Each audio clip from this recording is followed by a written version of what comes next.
Hello everyone, in this video we'll be looking at what are particles. So by the end of this video, you should be able to understand the term macroscopic and microscopic, as well as understand these following terms: what is an atom, what's a molecule, what's an ion, what are subatomic particles, as well as what is a particle. So which of the following things that you can see over here is a particle?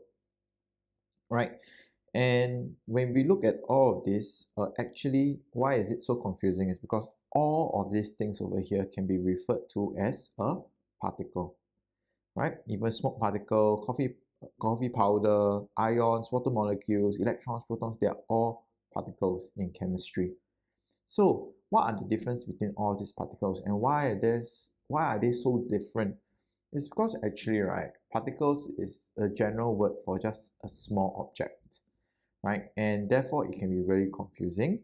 But one very important way to distinguish between particles is that there are what we call macroscopic particles, particles that you can see with your eyes, as well as sub-microscopic particles, particles you cannot see with your eyes. So for example, if I have a cup of water, right, inside the water, there are particles I cannot see. So those are what we call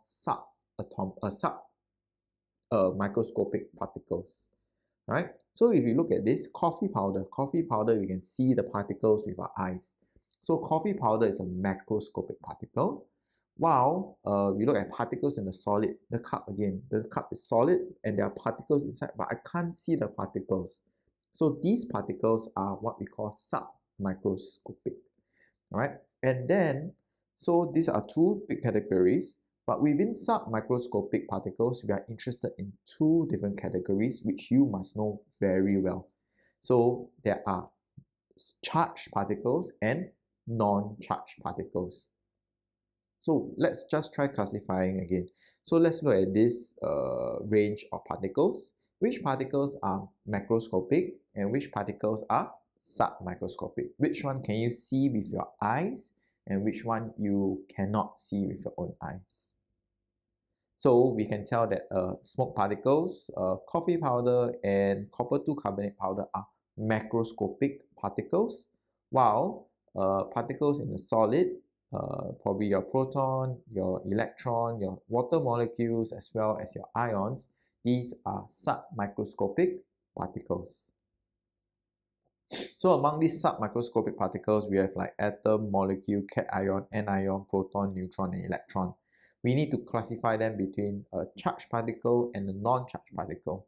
And we have learned in atomic structure that when oppositely charged particles come together, there will be an electrostatic force. Okay, so let's look at atom. Is atom a charged particle or a non-charged particle? Because atoms are electrically neutral, they are a non-charged particle. What about molecules? A molecule is just atoms chemically bonded together, so a molecule is also a non-charged particle. What about a cation? A cation is a positively charged ion, means that there is more protons than electrons, and therefore it has a positive charge. So therefore it's a charged particle. An ion, it's negatively charged ion, so that's also a charged particle.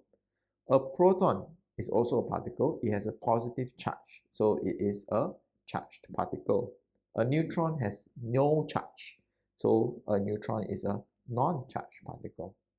And an electron has a negative charge, and it is a charged particle. So why is it so important to know what's a charged particle and what's not a charged particle? Is that, let's say for example, cation positive charge, anion negative charge, means that the cation and anion can have electrostatic attraction. Same thing, proton positive charge, electron negative charge.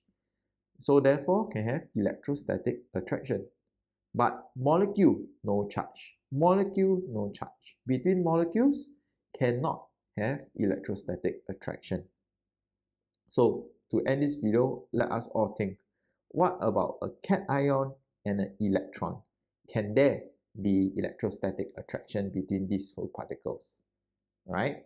So I hope this video has been good for you, and I'll see you in the next one. Bye bye.